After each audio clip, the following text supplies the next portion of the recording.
কার্যক্রম নিষিদ্ধ আওয়ামী লীগের উদ্দেশ্যে কঠোর সতর্কবার্তা দিয়েছেন অন্তর্বর্তী সরকারের প্রধান উপদেষ্টার প্রেস সচিব শফিকুল আলম।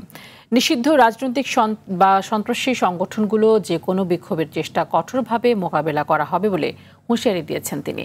সকালে সামাজিক যোগাযোগ মাধ্যম ফেসবুকে নিজের ফেসবুক ওয়ালে দেয়া এক পোস্টে তিনি এই হুঁশিয়ারি দেন। পোস্টে বলেন, বিএএল তাদের সমর্থকেরা এবং তাদের গণহত্যাকারী নেতা মনে করছেন এটি ২৮ অক্টোবর ২০০৬। তারা কল্পনা করছেন প্রকাশ্য দিবালোকে ডজন খানেক মানুষকে হত্যা করে হাজার হাজার দুর্বৃত্তকে ঢাকার কেন্দ্রে পাঠিয়ে রাস্তা দখল করবে। এখন এটি নতুন বাংলাদেশ উল্লেখ করে তিনি জানান, নিষিদ্ধ রাজনৈতিক বা সন্ত্রাসী সংগঠনগুলোর যে কোনো বিক্ষোভের চেষ্টা আইনের পূর্ণ শক্তির সঙ্গে মোকাবেলা করা হবে।